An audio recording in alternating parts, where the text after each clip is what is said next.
The music is gone. Hello. I see a lot of people joining Facebook Live, and so thank you so much for showing up. Hi, that's me. Everybody give a kind welcome and hello to Mr. Larken Rose and Howdy. Mr. Hodey Johns.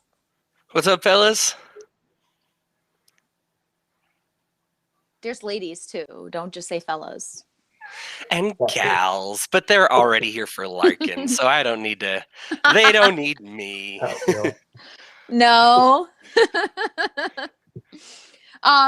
So it takes a few minutes on Facebook Live for people to join and get engaged. So I thought we would have a very friendly few minutes of banter, and maybe we could talk a little bit about what we're talking about tonight, which would be anarchism and voting. I've been on both sides of this issue before as an anarchist. And so I picked you all, and you were gracious enough to agree to this debate because I think you're both very articulate and have well-formed arguments. And honestly, who wants to argue with an idiot? And so I'm going to bounce to Hodey first while we're just doing these introductions and letting people join. Hodey, tell me a little bit about yourself. About me? Sure. So I am Hodey Johns. I am a host on the We Are Libertarians podcast and network. I do the daily shows out there. I've been on the main show before. We just have a lot of fun. We cast a wide net. We are focused on bringing in as many of those little fractions as possible into the movement. And we have anarchists and minarchists and libertarian socialists and just really whatever is bottom unity against the authority. Say what we will about them. The thing is if you're against authority, this is an alliance that we kind of need. And Gotcha. That's kind of where we stand. And me personally, that's just really what I'm all about, is that unity, is recognizing that there's always going to be somebody smarter than you that believes something different than you. And that means they have some value in the conversation. And we can't just win by intellectually bashing heads, because if we look at the top 10 people of all time in intellect, they differ with each other greatly as far as perspectives. But what they're really good at doing is understanding one another. And so that understanding is, I think, what's going to help lift us out of a lot of the authority. As far as me personally, speech and debate is really my background. I went to Liberty University. We won national championships 3 years in a row while I was there. Don't read too much into it. They also won 3 years in a row after I left. But it's a really good program. It's a really good program, regardless. And I'm just proud to be here. Happy to be talking to a guy that I have talked about often, and this is Larken Rose, and it's probably his turn. Yes, absolutely. So thank you, Hodey. And I appreciate that. And I think I agree with a lot of your points, even though I'm not a minarchist. I think you make some really good points about that. So I'm going to throw it over to Larken, who a lot of people probably know you from a lot of your authorship and things like that. So what would you say as an introduction of yourself in light of this discussion that we're going to be having about voting?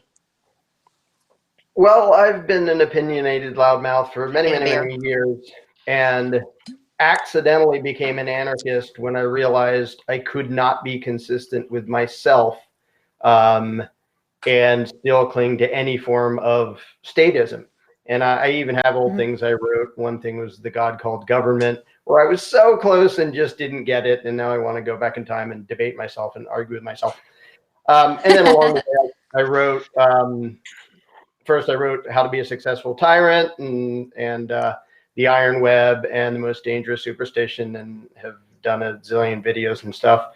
And to me, it's a little bit weird, because while a lot of people sort of expect philosophy to be all highbrow and sophisticated, I sort of feel like my job is to state the bleeding obvious in a way that any 5-year-old can understand it. Because in this case, when it comes to politics, the truth is actually pretty painfully simple in a lot of ways. And the thing that makes it complicated is the massive pile of political mythology we were all taught that makes this jumbled mess that you have to dig through to find a very simple truth. I agree that lots of people can disagree about a bunch of different things and still be intelligent and have respectable conversations. The thing is, to me, politics, it's one or the other. It's digital. It's not analog. I either own myself, or I am the property of some collective or some majority or something else. If I own myself, government is inherently illegitimate. If I don't, I'm a slave, and then I'm just sort of whining for the slave master to be nice to me, whether it's a collective or anything else. So I don't. When it comes to the unity thing, that might come up in some in the debate. I don't want to unify with anybody who wants me violently dominated. I want to convince as many people as possible to leave me alone, and I'll leave them alone. And that's the only way to get to actual peaceful coexistence. Okay, well, you already am like, you're spurring some really cool arguments that I might have to throw back and forth to you and Hodey too, because personally, well, number one, folks, before we get into this debate, I am not Gwen Eiffel. I know we look like twins, but I am not. So I have an opinion. I chose these gentlemen because I respect them and I think they're intellectual. But I definitely am not going to give this like completely blank slated, although she doesn't. She's a statist and a leftist. But anyways, I'm not going to give you a really dry debate. I want some fun and some interaction. And so what I'm going to do, folks, I'm seeing some of your comments. I have an outline of what I want to ask in the debate, some really common arguments about voting, anarchism, libertarianism. But if you have a really cool question, I would love to ask it of the guys. So please stop messaging me during this. I will definitely ask it. So what I'm going to do, I think we have some pretty good engagement now. New comments. Oh, yeah, we have a lot of comments. Wow. So I am going to just give a quick intro about Hodey and Larken. And obviously this can be rewatched, not live. So hopefully if you are just catching this live, go back to the beginning later on and watch this. So first of all, I am a fan of both of these gentlemen. So Larken, I want to give a little bit of information about him. Larken is an internationally known vocal advocate for the principles of self-ownership, non-aggression, and a stateless society. In other words, voluntarism. I think most of you are familiar with that term. Mr. Rose is the author of several books, including The Most Dangerous Superstition, which is probably his most well-known and the most that I got messages about. Lord, I got many quotes about your book in my messenger. And The Iron Web, as well as many hundreds of articles, and has performed in dozens of public forums, debate, and seminars, and has produced hundreds of videos, including The Tiny Dot, which is I'm a fan of, The King, and It Can Happen Here. So Larken's pretty well known in the anarchist community, but I'll give you a little shout out to Hodey. Some of you might not be as familiar with him, but I would let you know that Hodey is not a hack that I just pulled out of the internet. So here's a little bit of information about Hodey. Hodey Johns is a writer and podcaster based in Ogden, Utah. He is a host on We Are Libertarian Network. His articles, speeches, and work have been featured in campaigns across the country, including those of Larry Sharp, I love me some Larry Boy, and Craig Bowden. Hodey graduated from Liberty University with a degree in theology. You can find him at facebook.com/thehodeman.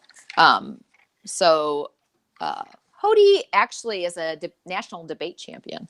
So I would not pick any kind of weak statist to debate Larken. We need someone of strong mind. Oh, look. There's people already saying like go so-and-so. People are already dividing and picking teams and they haven't even heard questions yet. So, like I said, this is going to be a loose debate forum. I'm the not PBS moderator. I have a beer here. I'm going to be drinking it and enjoying this. So the first question that I'm going to pose, and you'll have a time limit, and then I'll throw it back to the other person. I'm going to pose this to you, Larken. I cannot recall a single case in history whereby a government has refused to rule a country because the number of people voting was not high enough. How do you think less people voting would affect change? I can recall dozens of cases. I'll use the American Revolution. The American Revolution, which unfortunately just created a new ruling class because the people are still statist, it ended British rule not by voting, not by petitioning. In fact, they nicely wrote the Declaration of Independence, which listed all the things they had tried before, which didn't freaking work. And then what they did was say, you're not the boss of us. We are not beholden to you. You are not any legitimate authority over us. If you try to rule us by force, we will resist by force. And they did, and they won. And since then, Americans have voted and petitioned and campaigned and made parties and campaigned harder and voted harder and went downhill for over 200 years in a row, demonstrating that even when libertarianism starts at the finish line, which is what the US Constitution was, it was as close to minarchism as you can get. Even when they start at the finish line, if you start voting at the finish line, you will end up with the biggest authoritarian empire in the history of the world, with the biggest war machine in the history of the world, and the biggest extortion racket in the history of the world. So yeah, voting goes backwards. Actual disobedience is the only thing that ends empires. Okay, I'm going to toss that over to you, Hodey. So the original question was, I cannot recall a single case in history whereby a government has refused to rule a country because of the number of people voting. I think you listened to Larken's argument. So what say you in response? Sure. Well, first thing, let's address the idea that constitutional republics are the highest rate of like oppression and murder of all time. That's a fun, like, hockey puck slap shot to throw out there, the mid-court shot, and you say it goes in, and you turn around, you look at history, and crud, it didn't go in at all. R.J. Rummel, who studied and coined the term democide, found that governments were responsible for murdering 262 million people in the last century alone. So it's nothing to shrug at, right? He expanded on Robert Conquest's more conservative models that found that liberal democracies have much less democide than authoritarian regimes. His study was peer-reviewed and then approved. And in the approval of the peers, they noted that democratic norms and political structures contain elite decisions and the use of repression against their citizens, whereas autocratic elites are not so constrained. Once in place, democratic institutions, even partial ones, reduce the likelihood of armed conflict and all but eliminate the risk that it will lead to genocide and politicide. Now, not these things happen, but we're talking about a great deal of reduction. And just simply the numbers alone, let's look at the last 100 years. The ones that killed the most people, you have the Chinese communism, which was authoritarian, killed 80.86 million people. The Soviet Union killed 62 million, and Nazi Germany killed 21 million people. So these ideas that we are under a constitutional republic are somehow worse than these dictators and these other autocracies is something that I would reject flatly. And that's how I'd answer that. Okay, I'm going to throw a rebuttal back to you, Larken. What say you on the Hodey's point of less numbers on the side of democracy? The most murderous regime in history, the People's Republic of China, was a constitutional republic which allowed their people to vote and had a Bill of Rights.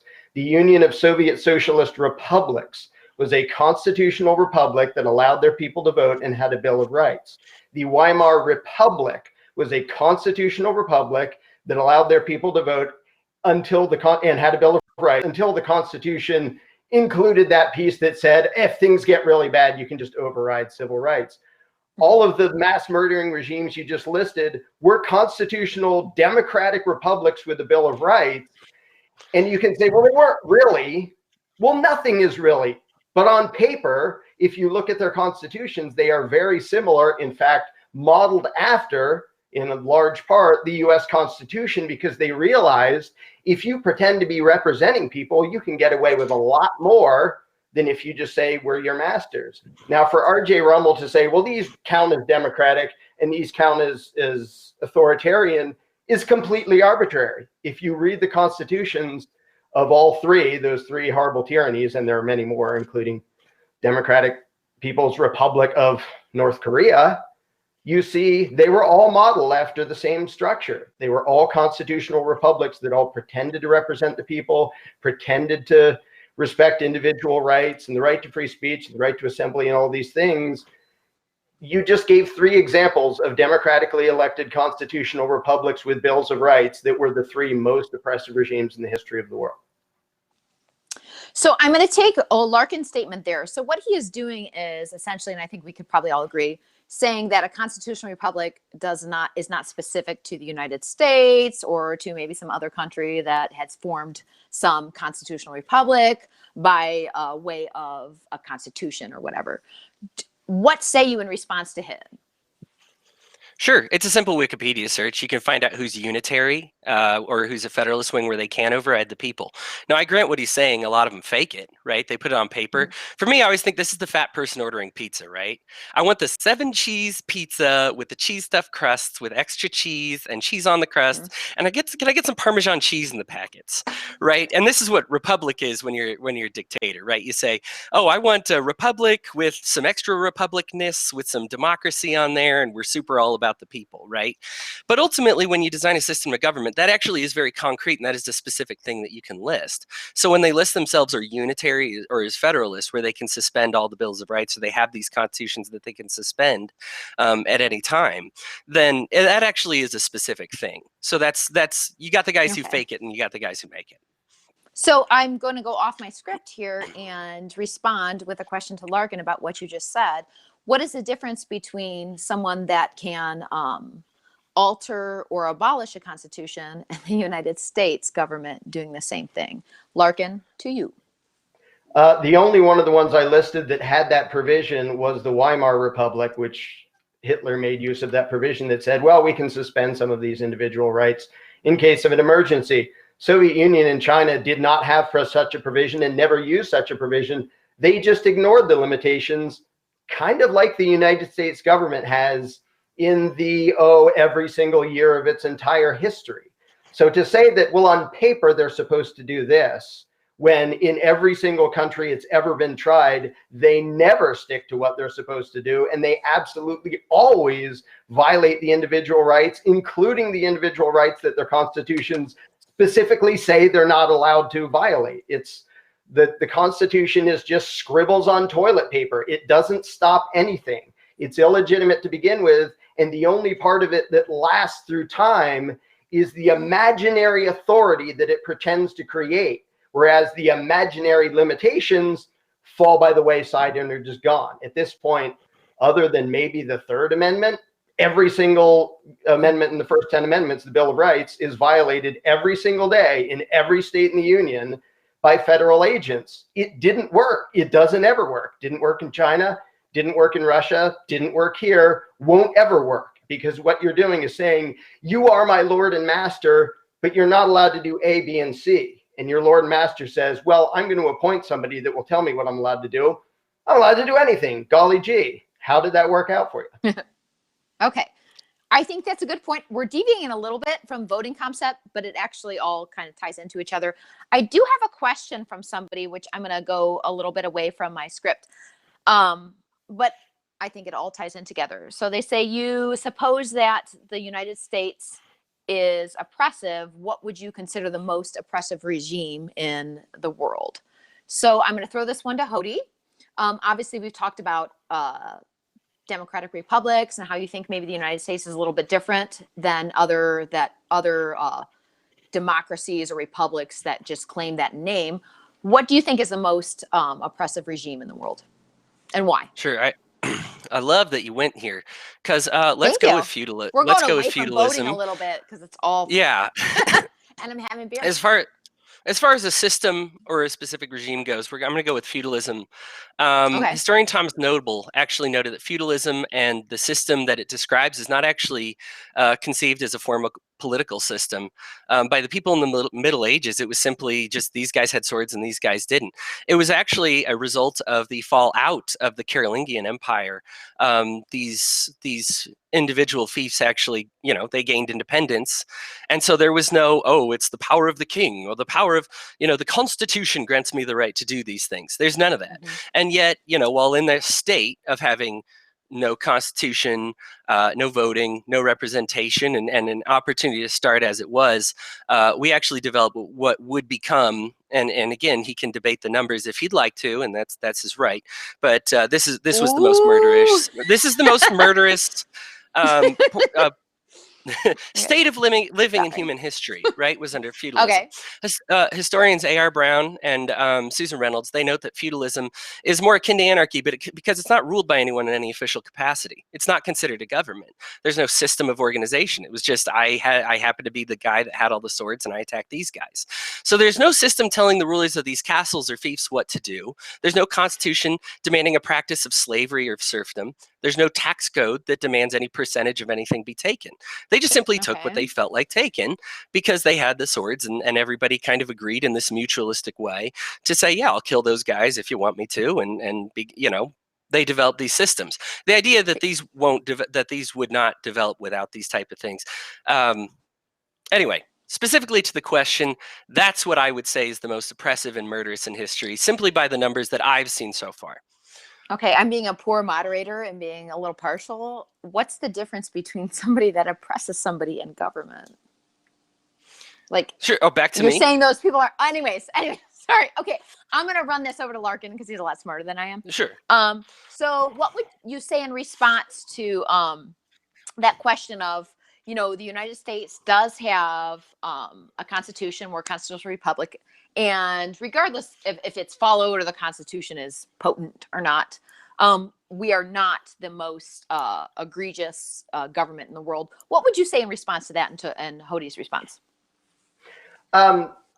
Yeah, currently this isn't the worst in the world as long as you're here. If you're one of the millions of people being blown up by the US military, you might want to dispute that.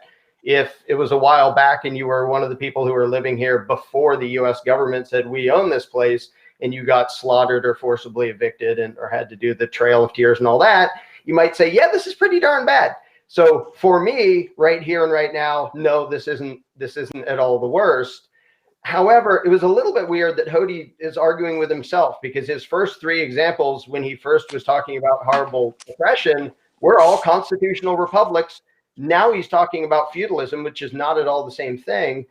And he sort of left out the part that, yes, there absolutely was in a lot of cases. I'm not going to say it's every single case in the whole world in history, but in a lot of cases, there was very much the belief in authority and very much a belief in the divine right of kings. And then the kings give land to this person, and it's their land because the king said so. I haven't gotten to this yet. Most of the people who are familiar with my stuff already know it. The problem is the belief in authority. And whether it's a belief in a king or a constitutional republic, you're still imagining that somebody has the right to rule you. And the problem is still in the heads of the people who believe that. Now, currently, if you say what's the worst in the world right now, I think people in North Korea are brainwashed as much as you can get brainwashed. Mm-hmm. So that might be the current, worst. But the problem is and in those fiefdoms and feudalism, most aspects of most people's lives were not violently controlled by anybody. It is only in the developing and with the development of technology and communication and all that government has ever been able to have its tentacles in anywhere near this many things. Under the rule of King George here, people were way more free than they are under a constitutional republic now.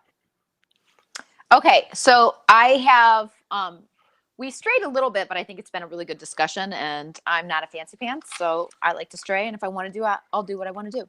But I'm going to go a little bit back to voting, because I have a question. I have several here now that I'll probably deviate to later.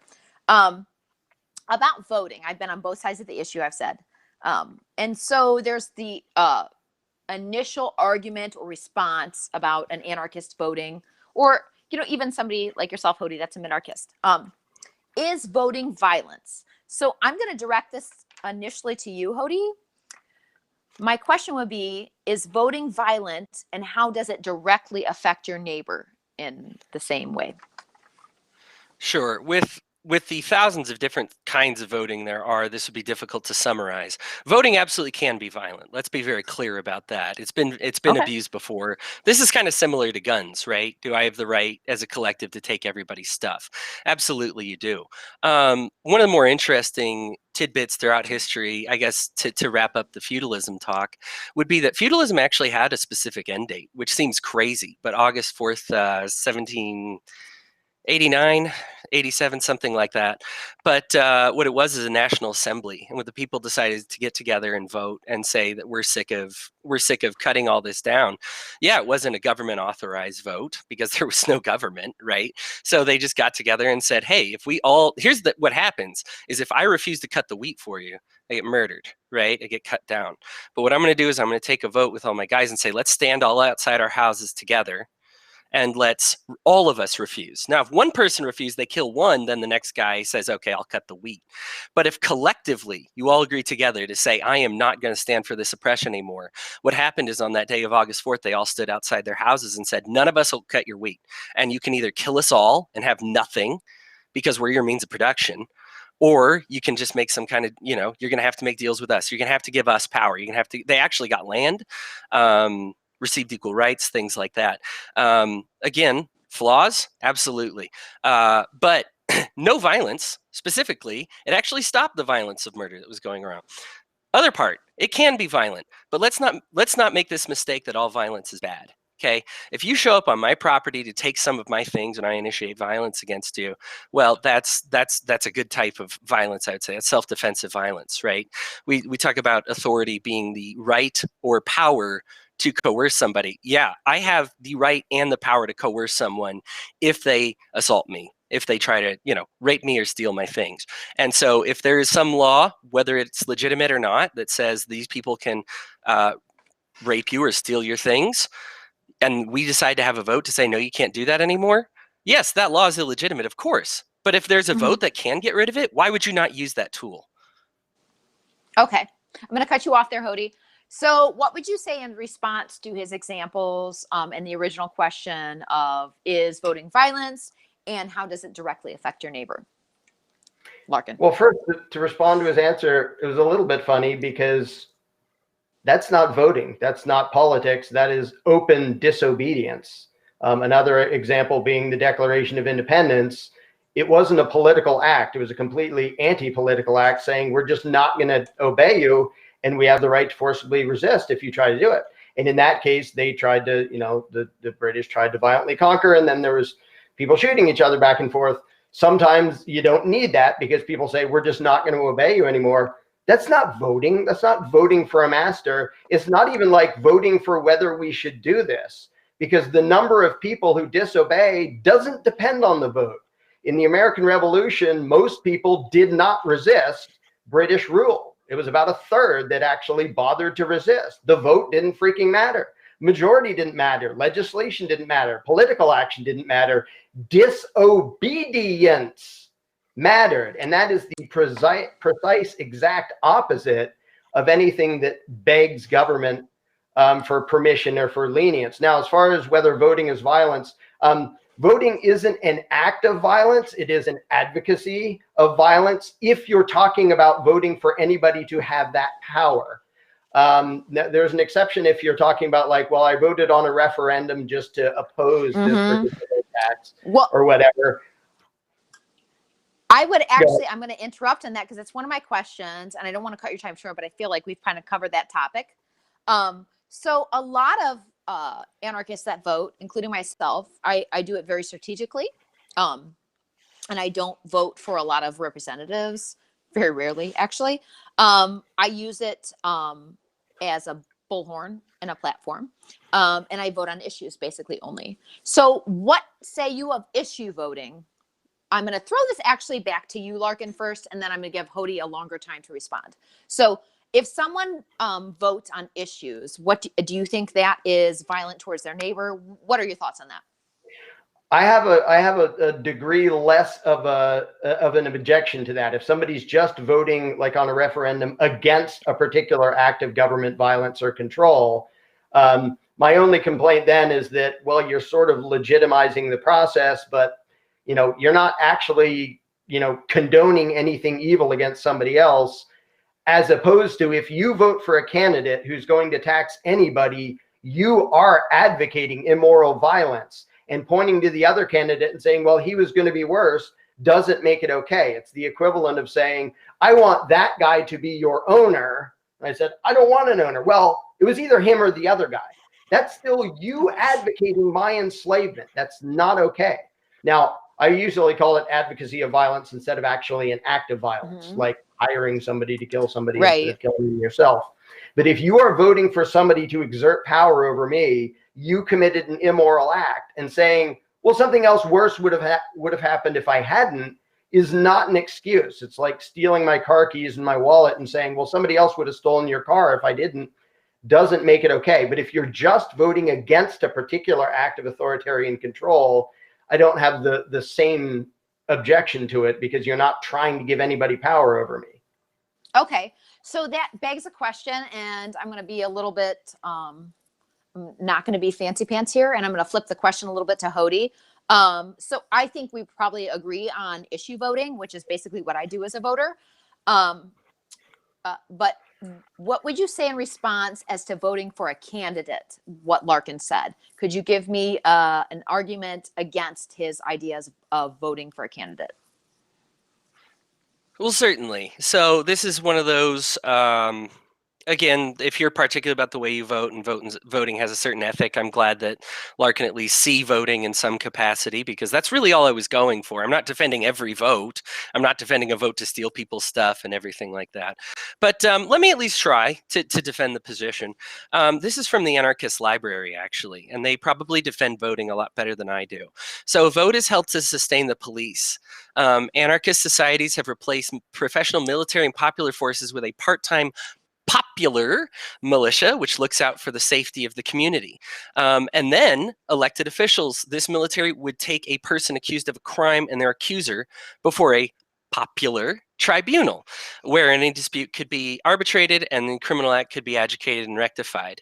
In determining if the rights have been infringed upon, the tribunal would function much like a jury in hearing evidence and making a decision based on that evidence. Of course, we know what popular is. How do you find out what's popular? You vote on it. You know, this is how we stop the, rapists from saying, we say, oh, in an anarchist society, we can fire, or we always say this, you can fire the police whenever you want. Well, obviously, if I'm a child rapist, I say, well, all the police are fired and I own a lot of land and I have 50 kids on my land that I rape. So, I have fired the police. Well, of course, that doesn't work. And in this anarchist society, at least according to the Anarchist Library, and I don't expect Larken to defend what they say. He has his own views. He came to anarchy in his own way. But I'm simply saying that this is the way anarchists would justify voting for somebody to sit on that tribunal. That's actually quite like a third eye response, Hodey. I'm kind of impressed by your minarchist ass saying that. I think that point, we've gotten around that so much. I don't think there will be a conclusion to that. So I want to ask a different point. I've got some cool questions from people in the audience. This one is too provocative. So I'm going to go back to one of mine. So this would be in a bit of a defense of somebody that's an anarchist that votes. What do you think about voting? And I think Rothbard and Spooner both made intellectual arguments for this. And this is not saying every anarchist has to fall in line with Rothbard or Spooner. I think that's a very stupid argument. But those are really intelligent men that I have followed. They say that voting is self-defense and it's using the system against itself. I would toss that to you, Larken. What do you think the fallacies are on that, or do you not? That is a gigantic error. Shit. Because Lysander Spooner, well, I would love to dig him up, bring him back to life, and argue with him about specifics of exactly what he meant.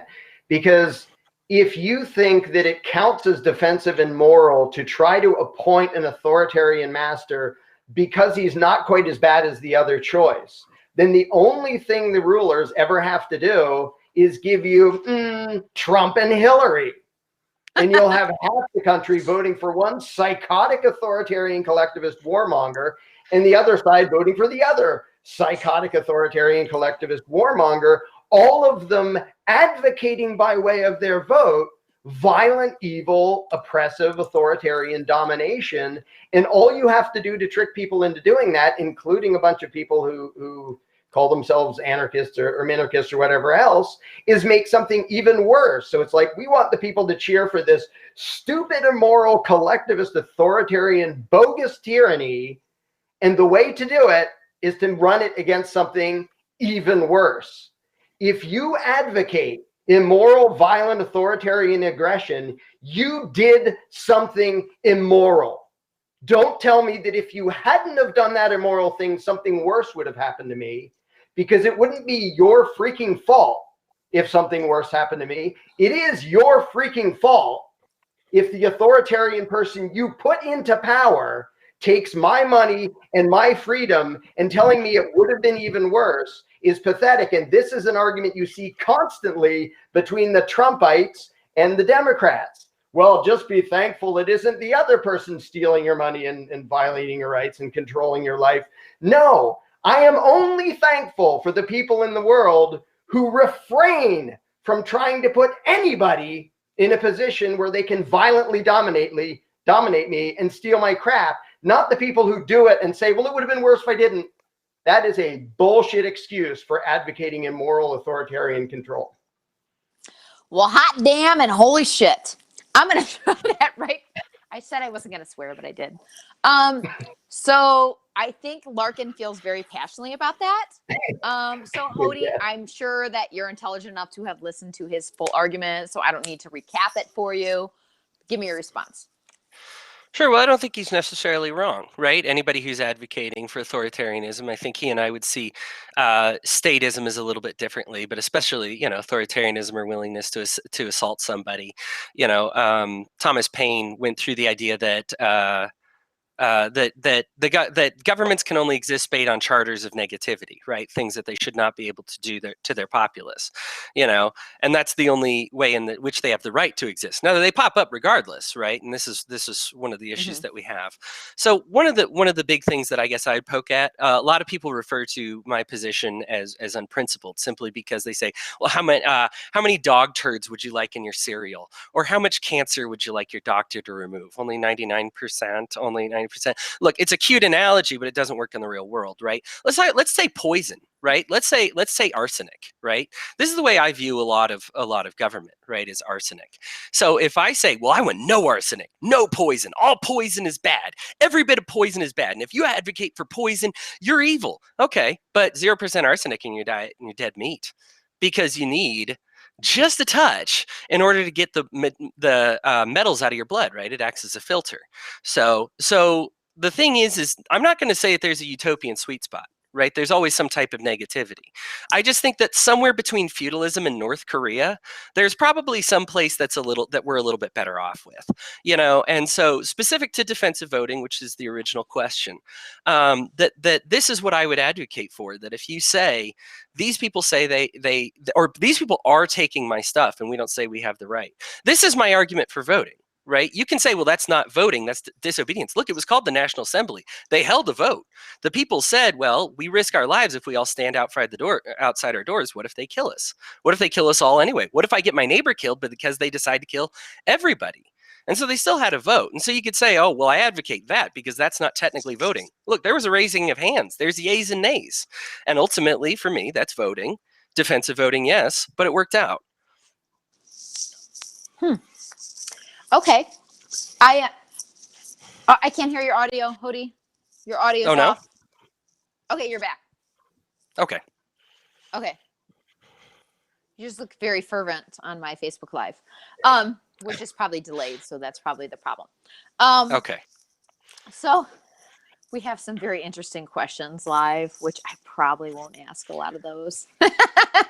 So it goes to the point, a lot of anarchists that I know that maybe are involved in the Libertarian Party or whatever say that, well, this is a very provocative question, so I hope you boys are ready, that liberty can be used as a platform and a bullhorn.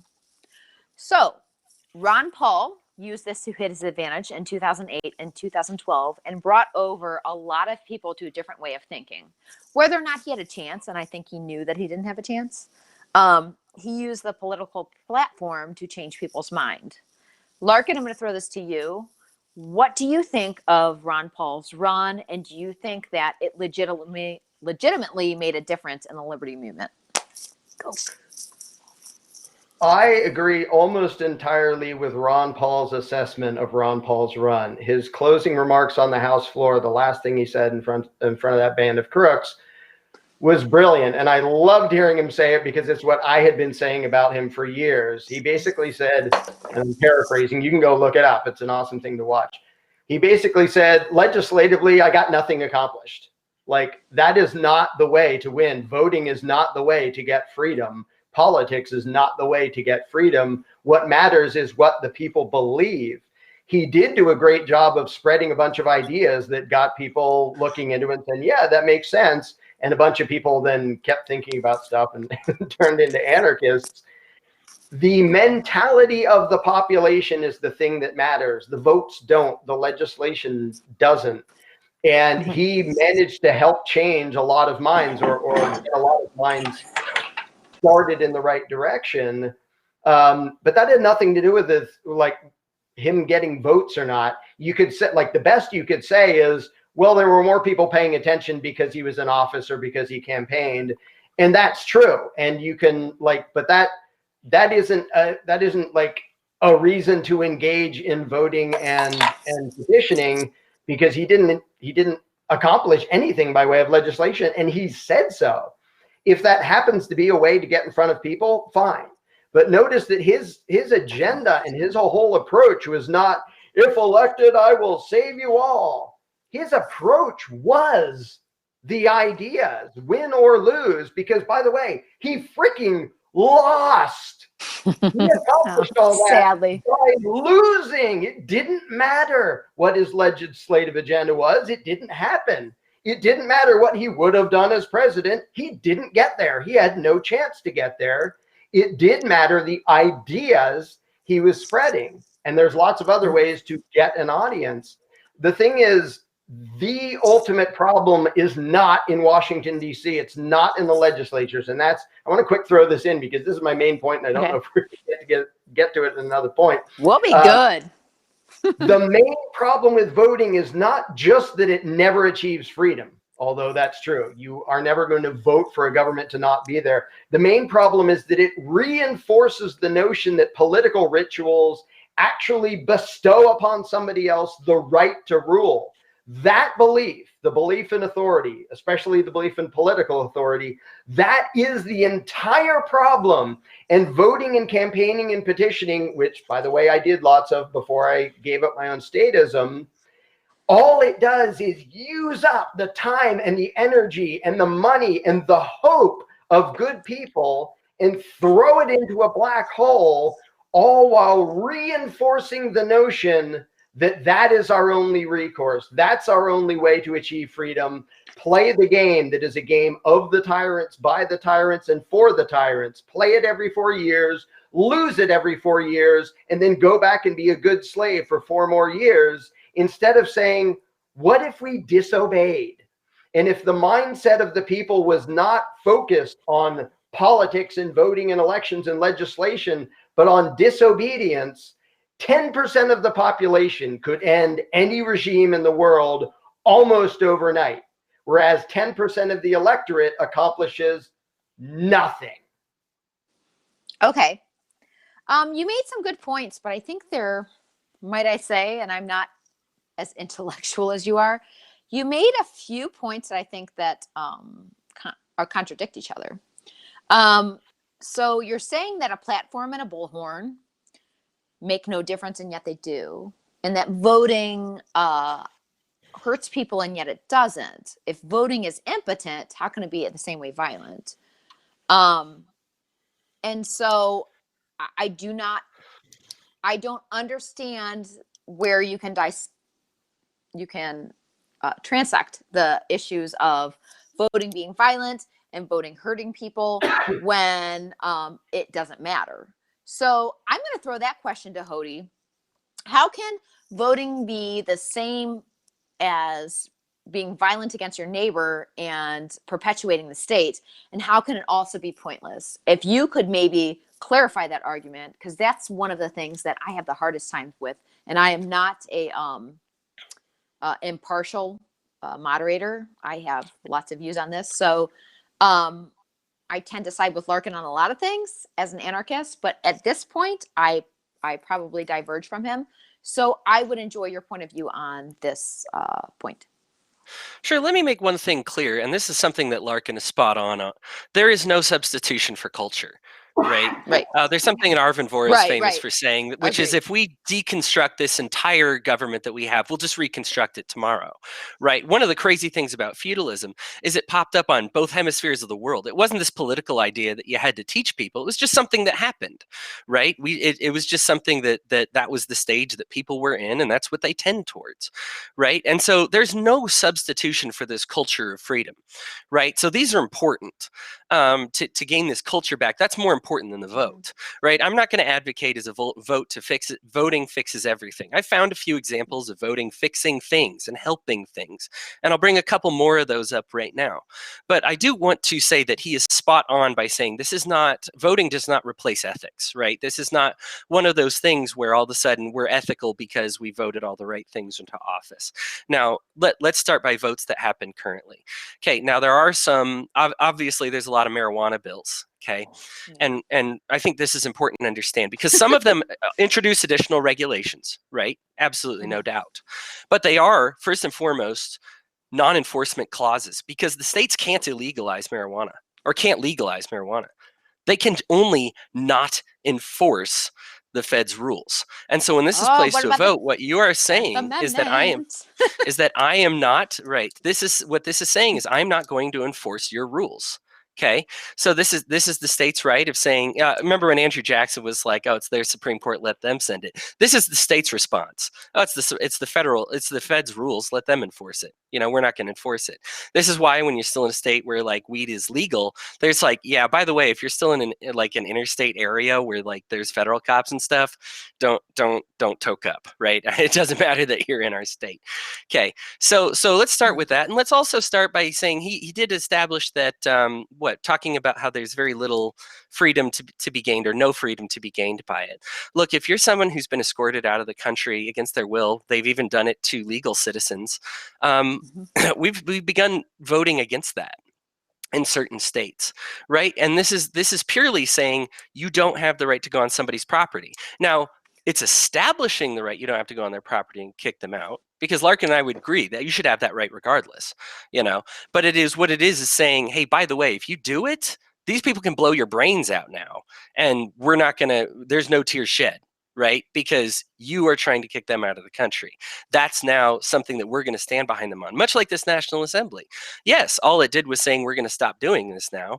But yeah, but that means a lot, right? That solidarity through voting actually does mean quite a bit. So I'm not going to advocate every instance of voting. Let's go over a couple. Larkin got it a lot of time, so I'm going to take a little bit of extra time here as well. Ooh. Let's talk about some anarchists that were into the vote as well, right? Benjamin Tucker said anarchy does not exclude prisons, officials, military, other symbols of force. It merely demands that non-invasive men shall be made the victims of such force. Anarchism is not the reign of love, but the reign of justice. It does not signify the abolition of force symbols, but the application of force to real invaders. And how do we decide on who the real invaders are? By vote is his claim, but obviously you can say something else, but this was his solution to it when they say people are surrounding us. Now, this actually happened in the Ukraine. They fought a successful war, non-conscription, with anarchy, right? And they fought and they got their own land. But when then people homesteaded them, right? The commies surrounded them, surrounded their border. Everybody recognized that this was going to be a barricade, right? And barricade them in and stop their trade and stop their supplies and start starving them to death and occupy their homes. But they had no system of which to defend themselves against it, and they were morally opposed to voting. So they didn't recognize that as some type of aggression until it was too late. Now, what they ended up doing was electing representatives from after that point to say, like, hey, look, the Holodomor killed 5 million people. They starved 5 million people in the Ukraine, anarchists, right? Because they couldn't defend themselves. They didn't have a system in the place to do that, right? And so they said, what we need is a system that says, hey, I'm recognizing a danger we should do something about. The militia was still voluntary, right? But they still elected some representatives to recognize foreign threats. So that's how I'd respond to that. Oh, okay. Well, I might have, so I kind of go back and forth. And like I said, I'm not completely impartial. I'm trying to be fair, but I have my own ideas. And so I would say that a government is anybody that rules other people by force. So saying something that doesn't come from a government doesn't mean it doesn't. Anyways, I have another question. I've listened to a lot of the questions online, and people are very bold and they're butt heads. So I'm gonna Online? stick with No. Are you serious? So I'm gonna stay with my outline until I see something more reasonable. Not that I don't appreciate you guys commenting. That's awesome. If somebody wants to pose a really serious, cool question, I'm super cool with like deviating from my outline and going with it. So far, it's just anger. Anyways, so we talked about the system, like using the system against itself, voting as violence. How does it affect your neighbor? So here's something about just the philosophy of voting, which I looked a little into and did some prep for this debate. As you can tell, I'm super intellectual and fancy, so I'm super ready. Because voting grants legitimacy to the current political system and directs attention away from direct action. Okay, so I actually found that in an article of somebody that was against voting. And I thought it was an interesting concept. Do you think that voting in and of itself grants legitimacy to the current political system and directs attention away from actual action, as far as maybe informing your neighbors, like taking action against the state, anything like that? So I'm going to throw that to Larken, obviously. Yeah, and that was convenient that you just made one of my arguments for me. Is when people are distracted into thinking that the solution is by way of politics and voting, what they're doing is asking for the permission of the ruling class to have a little bit more freedom here and there. And in doing so, they are very loudly proclaiming that they acknowledge that it's the ruling class's choice to decide that, which is them saying, I acknowledge that you are my Lord and Master and I have to obey you. Now, will you please change your commands a little bit, or your demands, or whatever it is? You are absolutely legitimizing their imaginary authority over you. And not only does that not have a great track record of success, it wastes the energy and the effort that you could have used to actually disobey the man of power.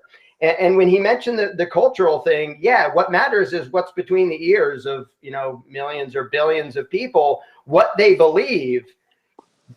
Voting and playing politics strengthens the idea that politics creates a legitimate ruling class. And it's funny because the examples he's going back and forth between are not at all the same. They're fundamentally different. A bunch of people who say, those buttheads over there are trying to control us. Are we ready to forcibly resist? That kind of vote isn't legislation and it's not democracy. It's just, do we dare to go kick their butts or not?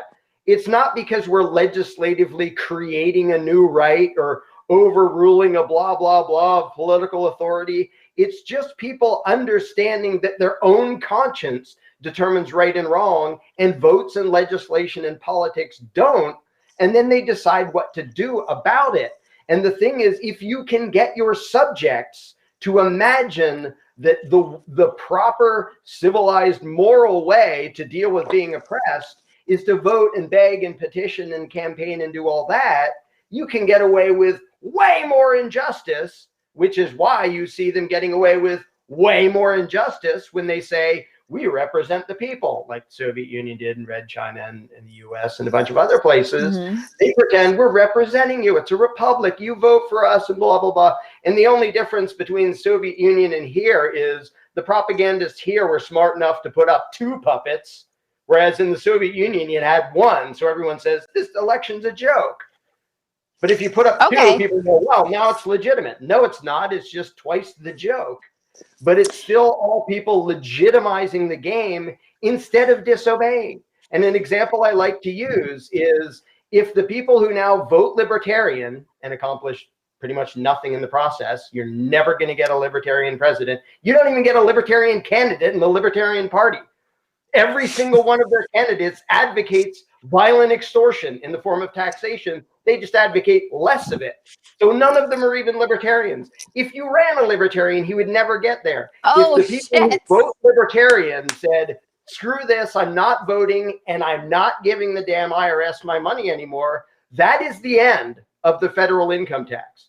Because if you got 10, 15 million people to say, we're just going to openly disobey and resist, there is nothing in the world 100,000 paper pushes that the IRS could do to 15 million people just going, we're not complying anymore. But if you can get them to vote instead, they accomplish nothing and they keep being willing slaves. Okay. So I appreciate a lot of your points and they were really interesting. So do you, Larken, I'm going to throw this question to Hodey, but I'm actually reposing this question. So do you honestly believe that if 10 to 15 million people stop paying taxes, the state would abdicate itself in the form of taxation? They don't have to abdicate themselves.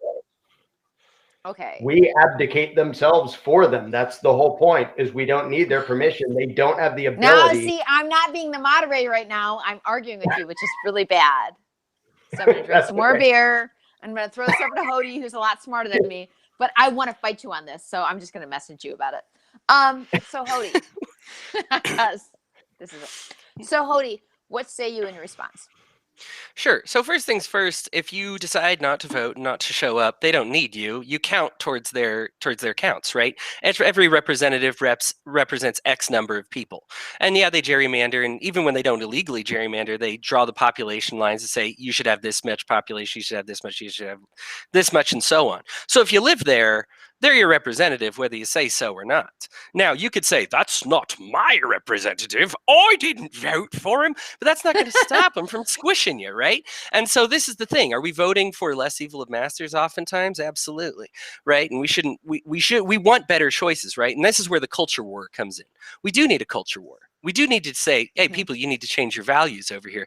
Don't just see that the right and left has been squishing you forever. Republicans were pulling in 2%. They were, just like Larken said, you could laugh at them forever. They're pulling 2%, 3% until the whole country falls apart and they're like, oh, crud, we need somebody with real solutions. All right. And so what we want to do is be that party that says, all right. Now, even if you don't refuse to join the Libertarian Party, this is something I want to establish right now. Whatever your conscience tells you is more important intellectually than anything Larken or I could tell you. Okay. Now, because here's the thing. And I want to make this very clear. I have a great deal of respect for Larken. I imagine that it's too bad that we meet in this debate format, because he and I would agree on a lot, right? I would agree. And so this is the thing, is that we are good allies. Now, he might disagree if he says, everybody that advocates any amount of arsenic, we should, die of metal in our bloodstreams. Statism is not a good ally to me. Well, I would disagree. If I could interrupt, Hodey, which is Hodey, if I could interrupt, which is poor debate tactics, but I would say that I will argue somebody that advocates violence against me all day, and then the people that advocate really small violence, I'll do with them in the end. So you beat one of those people in the end. So perhaps that's one of the thoughts. Now, look, I have also demonstrated times in voting has advocated literally no violence at all, or even the ability to use violence against your oppressor. Now, as Larken states, you already have that right. You're just asserting it, and this is what voting does. Is we say, hey, we have this, right? We look around, we agree with each other. Now, to the point on if we stop paying the IRS money, would they abdicate government? Absolutely not, right? Because they print the money. They run the Fed, right? So money is not the concern. Now, they would have a problem with the things that money can buy, right? Like tanks and whatnot like that. They need to conscript people. They need people to do that. But they really only need a very small number of people. And this is feudalism all over again, right? We only need a couple of knights and a couple of henchmen to rule people that are thousands of times larger than us, right? So as long as you can find those people, you're going to be okay, right? And even if you can't pay them with money, which they would still be able to, because here's the thing, the money goes from the government to the people, and then some of it back to the government again, right? Because this is what we do. This is our national income equation. This is a Keynesian economics equation, right? That we recently adopted, and all the other big countries in the world adopted at the same time because, surprise, surprise, it looked pretty enticing, right? With this national bank thing. As these national banks begin to fall apart, and we've seen this happen around the world, they're beginning to explore libertarian alternatives, or even anarchist alternatives, right? And where they're becoming, as opposed to being the fourth or fifth minor party, they're actually becoming the second, third, or even first, in line. And this is what we're really going for. But the thing is, those governments don't need them. They don't need them to show up or not. What's the difference between somebody who morally doesn't show up to vote and somebody who just doesn't care enough to vote? Ultimately, you're in that same gerrymandered circle, and they're just going to keep representing you. Okay, so we've had a really great audience, and I'm going to give a couple shout outs, and I want both of you to, but I want to wrap things up with a really interesting question for you guys both. And I want it to come from the heart because I'm a girl and I like emotions. So there are a lot of people in the liberty movement that may not see eye to eye. And I think, obviously, both of you being intelligent, well-informed guys, one of you believing in something, one of you not, can understand that. So, in that vein, what do you think, if you think of it at all, what would you think of people that believe in libertarian ideals but are maybe small statists, like minarchists, and people that are anarchists? Do you think there is a way for us to come together to help open hearts and minds? Do you think that's a possibility, or do you think we will just argue into a continuum? I'm going to give that to Larken. I'm going to be really blunt here. I think minarchists are not at all helping the cause of liberty.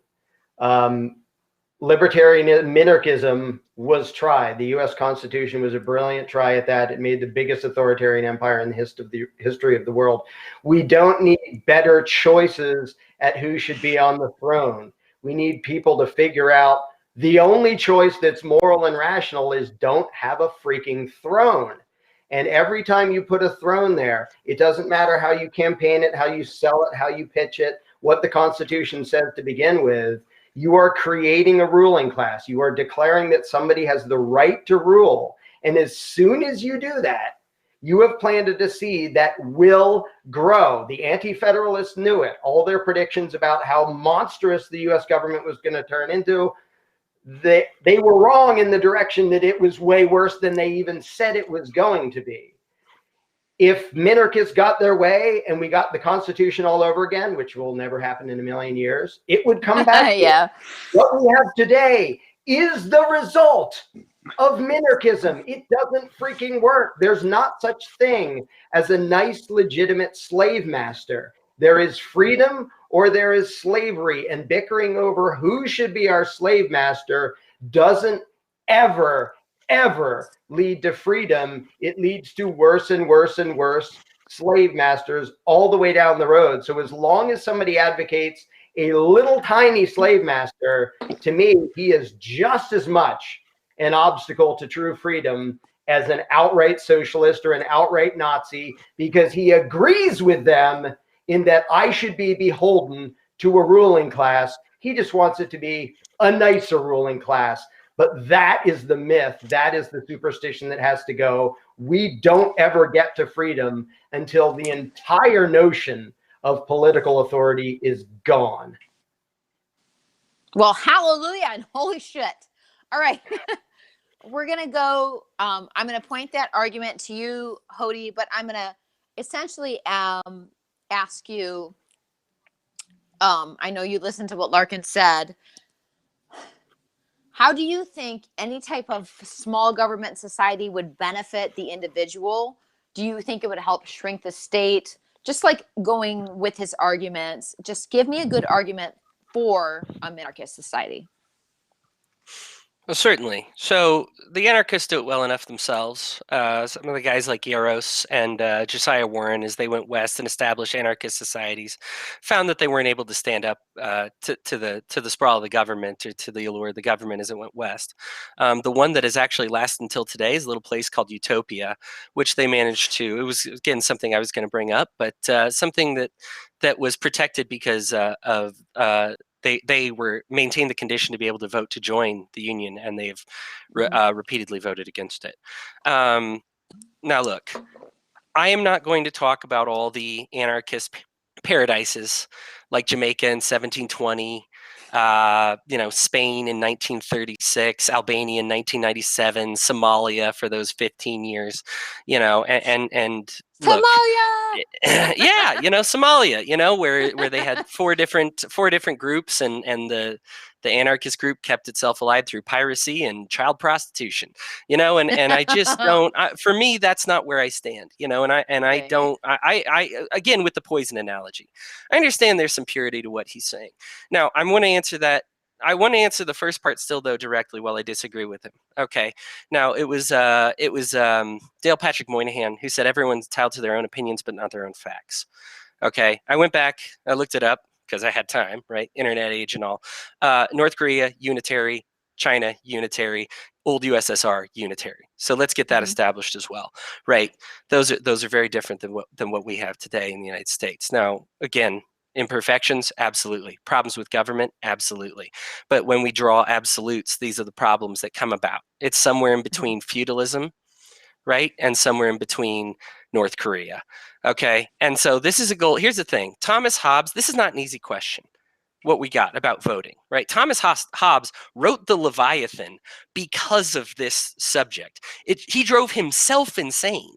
So I don't need to tell you it's a difficult subject, right? You read that and he's like, what do you say? It followeth in such a condition that every man has a right to everything, even to another's body. And therefore, as long as this natural right of every man to everything endureth, there can be no security to any man of living out of the time which nature ordinarily allow men to live. And he cites the War Against All, where he talks about life being solitary, poor, nasty, brutish, and short on either end of the spectrum, right? And so we're going for, again, there's no utopias, but something in between. Now, I do want to address your first question. I see Larken. I am very different from Larken in this, is that I do see him as a useful person and as an ally to the cause. I see minarchists, I see anarchists, I see the libertarian socialists, I see anybody that advocates freedom and liberty and the maximization of those prosperities as an ally to this, against authoritarianism, right? And if you want to do it through the vote, great. And if you don't want to do it through the vote, great. Look, I'm not here to tell you what to do. There's super smart people that agree with me that I'm representing in this debate. And there's super smart people that Larkin's representing that agree with him, right? I did my homework and found a few anarchists that agree with me. I'm sure he's going to find those that agree with him. And we can have this intellectual debate all day. But ultimately, this last question that you're asking is the most important, is can we unify against authoritarianism, against slavery, against, let's see, your child rapists, against homesteaders, right, against all of this. And we absolutely can, and I've cited some evidence in history, and it's too bad that these debates are so short because there's even more of it, right? But at time to time when we say, I don't see eye to eye with my neighbor, we might be different religions, we might be different political faith, philosophies, but what I'm going to do is I'm going to stand outside my door, and I want my neighbor to stand outside his door too, regardless of where we stand on the issues, and say, I'm not cutting this grain for you anymore, right? Because I'm against taxation all the way as well, right? And say, I'm not doing this anymore. You no longer have the right to rape people who get married, right? You no longer have the right to that first night, right? You never had it, and I'm declaring that you don't. And anybody else who says that the government doesn't have that choice is an ally to me, because there's way too much of it going around, and it's time that we say enough. And it is way too small a world for us to divide into our own houses, because that's how feudalism continued. Unification is how feudalism ends. I think that's pretty fucking awesome, Hodey. I'm gonna be honest. Thank you. So I know, Larken, you've got this smug face. Just my face. Yes. I only have one sentence more to say. Okay, well, I probably wrap it up with your sentence and a sentence from Hodey, and then I'm going to give a couple shout outs to some things. So tell me your thoughts, Larken. The answer is not between the slavery of feudalism and the slavery of constitutional republics. The answer is move off the whole freaking line of authoritarianism to freedom. There is an answer. There isn't an answer anywhere on the line between slavery and other slavery. None of those are freedom. So you believe no political action and no line of thinking in the way of working with the state would ever work? Asking for permission doesn't work, and it tells them that you think it's their choice what to do to you. When people understand freedom, the game falls apart because it all rests on the imagination of the people thinking that it's legitimate. Because again, I wish we had more time, because the notion that 100 million gun owners could be forcibly controlled by a few knights is absurd. If the American people ever believe in freedom, there is no force on the planet that will oppress them another day. So here's something I'm going to plug. It's a personal belief and part of why I do what I do. And I'm going to just pose this. It's not necessarily a question, but it's just what I believe. I'm going to ask you and Hodey to respond. I definitely believe that you can have a platform and a bullhorn in the political arena. But I think that being an anarchist that is opposed to the state, the very best thing you can do is to meet individuals on the field of ideas and change their minds, not through force or being an asshole, but through planting seeds. And so that's the way that I approach things. I think that the way that we can change society comes through individuals, like meeting individuals on the field of idea. I don't know if that's a utopian idea or not. It's what I believe. So I'm going to throw that first to Hodey. And what do you think about changing individual perspective and changing the world? So as far as changing the world goes, I mean, this is just, like I said, it's more about the culture. You're talking about the field of ideas, right? This is what we talk about, is we need to change their minds and get them to understand. They always had the power to say, I'm not doing it anymore, right? Larken's talking about the American gun owners. That's my point exactly. We all have the power to just say, I'm not doing it anymore. I'm not paying my taxes anymore. I'm refusing now. I'm no longer, I'm revoking, this illusion of consent that I gave you, right? You never had any right to do it, but I'm now enforcing that right, to say that you never had that. And so that is where we want to get to, is get between people's ears, as Larken said. I absolutely agree with him on that regard. I guess I don't really have anything to say to disagree with that. It sounded like we were going to wrap up, but we're not. So do you want me to say a thing or two about wrapping up, or do you want to just go over to Larken with that? No, Hodey. Okay. So I'm going to go to Larken to about the last point about, which is one of my, it's a point that's very near and dear to my heart, as I was a very big statist, and probably you guys were too at one point. Most people that come to Liberty were statists at one point. We're not. Unfortunately, we're born being free, but we are indoctrinated in another system.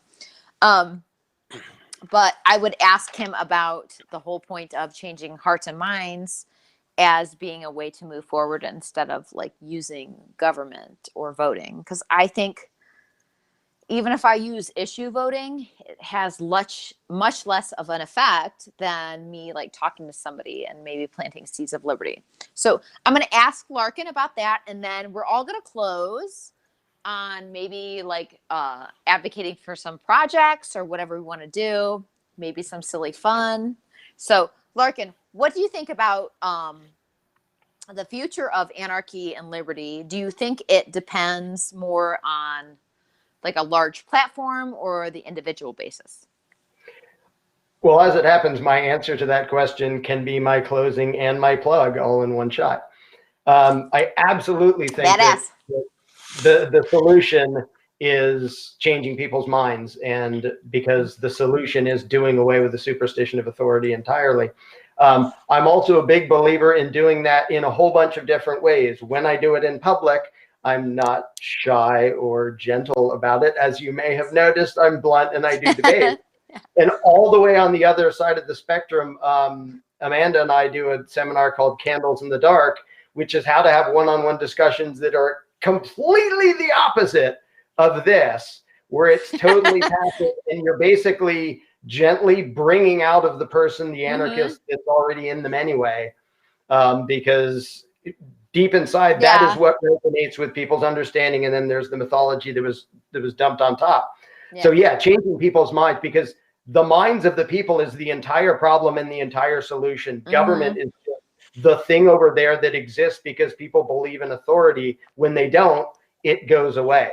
So for the plug, I would mention that down at Anarchapulco and then Anarchaforco, which is happening right after it, this is February, Amanda and I are going to be doing 2 Candles in the Dark seminars, one on the 12th and 13th and one about a week later, where we teach a completely different way to get people to look at these ideas that isn't debating and arguing, which I also love to do. And I actually think the different approaches are helpful for different people, because some people like the combative ideas and they like the debating, and other people just want to be gently invited to see what they kind of already know anyway, which is don't attack people, don't boss people around, don't take their stuff, and maybe don't ask somebody else to do it on your behalf. The end. Right.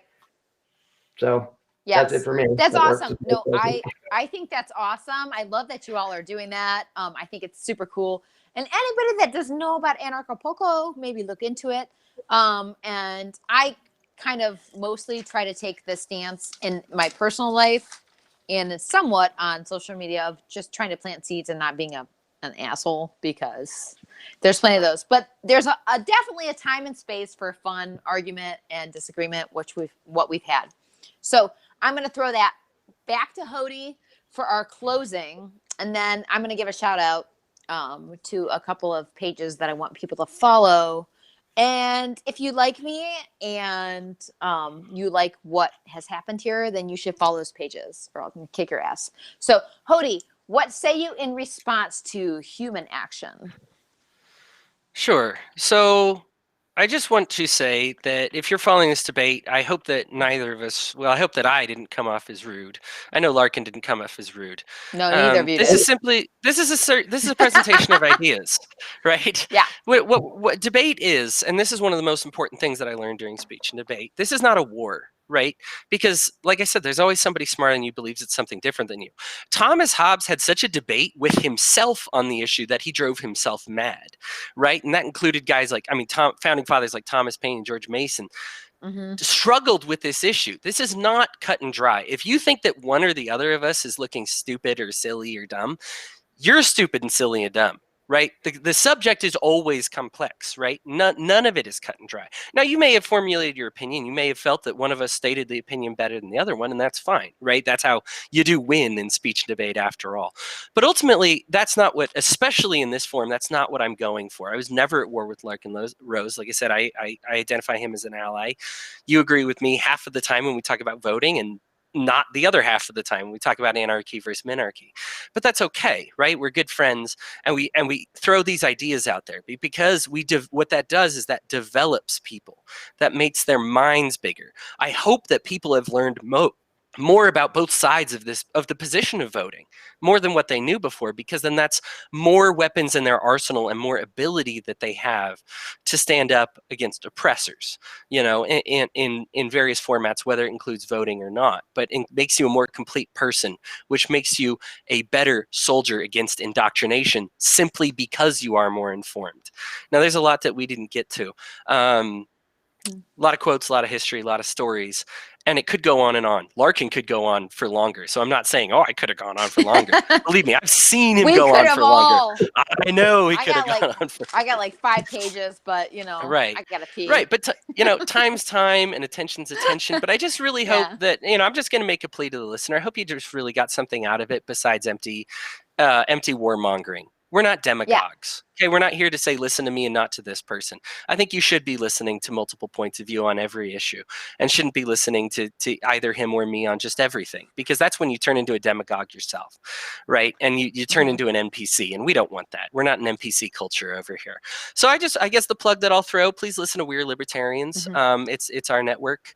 Like I said, we have the anarchists on there. We have the socialists on there. We have the minarchists on there. We have, we are definitely against the authoritarianism, but we'd like to cast a wide net as possible. And I'm really grateful to everybody who did show up to support this, and Larken for doing the debate, Trisha for hosting, Patrick Smith.